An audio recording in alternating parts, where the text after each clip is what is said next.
Hello people, hope you're all having an awesome day. I've just got back from my walk and I'm just about to crack on with my first workout. This morning I utterly failed to get up at 7:30 yet again. I ended up getting out of bed at 5 to 8, but it's still better than hitting the snooze button and ending up getting up at 10 a.m. I suppose.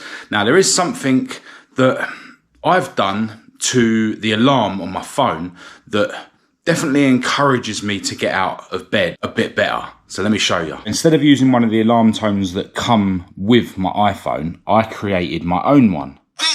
Every fucking day, I don't feel like doing things that I still do. It's called discipline. It's called being a man. It's not about feeling like doing it. You have to wake up and say, I don't feel like training, but I must train. You need to do what you're supposed to do, not what you feel like fucking doing. It's your duty. You don't get anywhere in life without discipline. Right? You have to work your ass up. So this is down to you, my friend.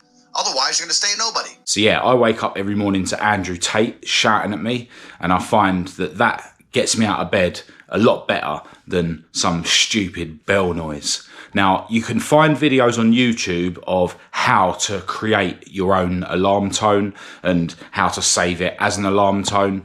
The way I did it is you download some audio from an Andrew Tate motivational video, for instance, and then I used an app on my phone called GarageBand to basically chop that up and take the bits that I wanted, because your alarm tone, I think, can only be 30 seconds maximum.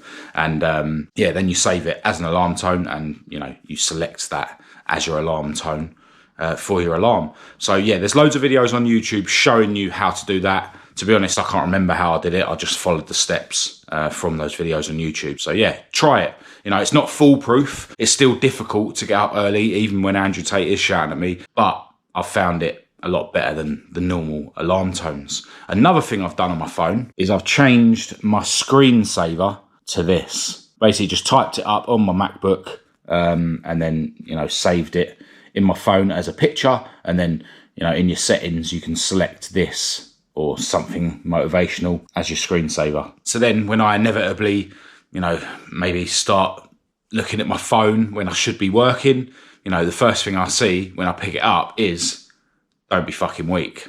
And, you know, sometimes that can be a bit of motivation to not just sit there scrolling on your phone like an idiot, and to crack on with what I need to be getting on with instead. I'm actually going to the gym with my girlfriend today, and I'm going to be doing back and shoulders. So here at home, I'm going to do some bent over rows and then some rear delt things, but I am going to be starting off with some obligatory decline sit-ups. And today I'm listening to Tristan Tate, just as motivational as his brother, but a bit less angry.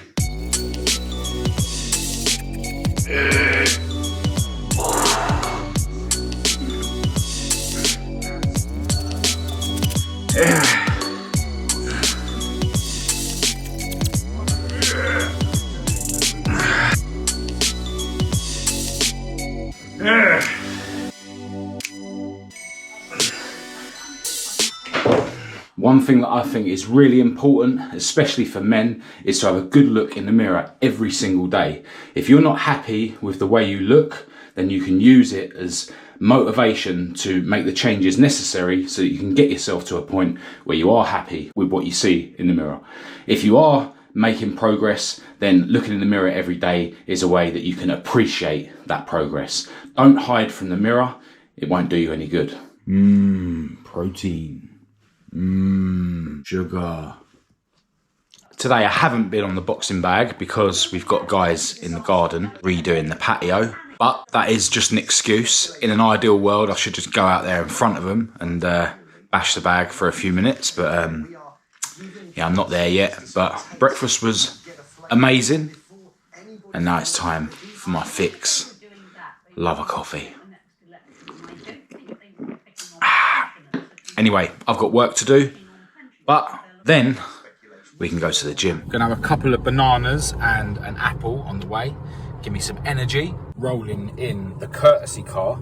My girlfriend's Fiesta's finally gonna have the damage repaired. If you've got a partner that goes to the gym and you don't go to the gym, which was the position I was in for years, my girlfriend was going to the gym once a week, not taking it too seriously, but I had never been to the gym. And when I look back at it now, that was like kind of like the world trying to, you know, point me in the direction of where I need to go and, you know, inspire me. But I was ignoring it, you know, because if I'm honest with myself, for years and years and years, even before I was with my current girlfriend, I've always fantasized about one day, you know, going to the gym and getting a bit healthier, especially in times where I've, you know, not been drinking or taking drugs, you know, in the past. And then, you know, I get with my girlfriend and she's going to the gym every week, and it still wasn't, you know, I still couldn't see the sign, you know, that I should go to the gym. And then as soon as I started going to the gym with my girlfriend, I absolutely loved it. At first, I wouldn't go on my own. You know, I'd only go with my girlfriend. And it's such an awesome thing that you can do with your partner, you know, like, you know, we don't compete with each other, but we both push each other. I definitely do more when I go to the gym with my girlfriend than I do when I'm on my own. And yeah, it's just an awesome thing to do together. Getting knackered together, you know, you both end up getting to enjoy each other's better body because of it. Like, it is just an awesome thing to do. Now, I don't have any friends that go to the gym, but I know from, you know, watching things on the internet and stuff, it's really cool to have your boys with you at the gym, and then you really can sort of push each other and compete with each other to a point. So I've never experienced that, but yeah, if you have a partner or friends that go to the gym and you're not, then you are missing out. You know, you need to realize that maybe that's a sign and it's a test for you to make the decision to go to the gym. And you know, if you're not taking that sign, then you are failing that test. And life is all about tests. No matter who you are, where you are in life, there would have been loads of opportunities that you've missed or turned your nose up at, or, you know, hadn't realized that were opportunities that would have meant that now you would be in a way better position, a way better place in life than you are now. And yeah, I see those past sort of opportunities, if you like, to start going to the gym as missed opportunities. And you know, who knows where I would be now if I had have taken those opportunities years ago to start going to the gym. I've been going to the gym now for, I think, 9 or 10 months, and it has literally changed my life. One other thing I should mention as well, like, your mind will always find an excuse for you to not take these opportunities, not see these signs in your life for what they were. So for instance, in terms of going to the gym, I always thought that, you know, in the back of my mind, I was worried that people that go to the gym are going to be, you know, looking at a newbie like me, and you know, it's just another reason to be anxious about going to the gym. And in reality, people in the gym, unless they're absolute morons, are focused on their own fitness. They're not watching you. You know, like me now, sort of 9-10 months in, still a newbie, don't get me wrong, but when I see like someone who's fat, you know, and really unfit coming to the gym, I don't like look down at them. I don't feel any animosity towards them. I think fair play to them. Do you know what I mean? Fair play for them to, you know, wanting to change their lives and wanting to better themselves. And I think even if there is, you know, a 0.001% of people that are in the gym that are looking down at people, what kind of like morons would they be? So, you know, you shouldn't be worried about utter morons anyway. So yeah, don't let your mind talk you out of doing things that deep down, if you think about it, you do want to do, especially if you know that they're things that are going to improve you in terms of, you know, your health, your life, business, whatever. See the signs, take the opportunities.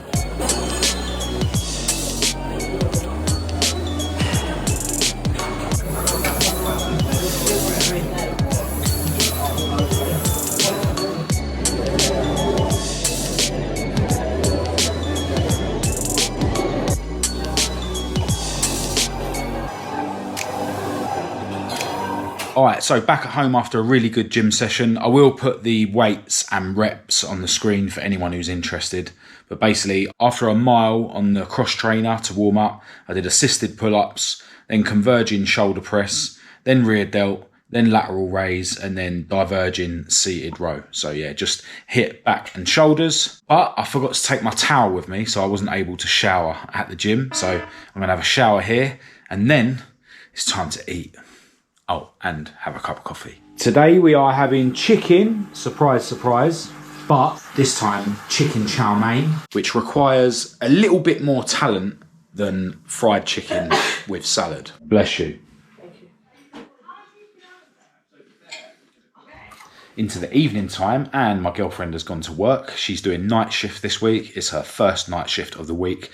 And I've explained on this channel before that, you know, when my girlfriend did her night shift was the time where, without fail, every month I would relapse on drugs. And look, if I'm being honest, you know, over the last few days, my mind has been, you know, trying to trick me, trying to make plans about fantasizing about, you know, going to get on it whilst my girlfriend's doing nights. And, you know, those urges will always be there. I get sort of little urges every single day pretty much, you know, where my mind sort of tries to fantasize, you know, about using drugs, going out, sniffing cocaine, getting drunk. You know, it keeps trying to remind me how great it feels, you know, when I'm high. And, you know, it doesn't remind me about how bad I feel the next day, about how ill I feel the next day, about how guilty I feel the next day. You know, it's funny how your mind will trick you, like, if you allow it to. Although now that it's been 7 or 8 months since I haven't been being an utter waste man, you know, the moment I get a chance when my girlfriend does night shift, you know, it does get easier and easier, but those urges are still there. And I accept that the urges are always going to be there. And I accept that I've always got to keep my guard up. And that's the point. That's why I have to live the life that I live now every day. You know, it's not about, you know, doing a few days of living a clean life and then I'll be cured forever. That's not how it works, you know. I fully accept that as soon as I drop my guard, I will be back on the drugs. I'll be back being a waste man, how I was back in the gutter, which is, you know, where I deserve to be, as far as I'm concerned.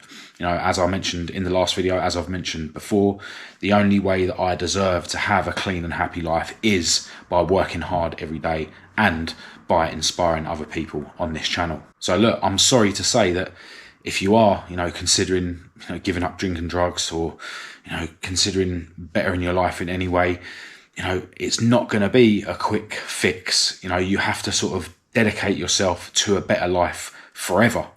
You know, you have to change who you are, not what you do. You know, there's been times in the past where I've gone, you know, months and months without using drugs, and then you sort of think you're cured, right?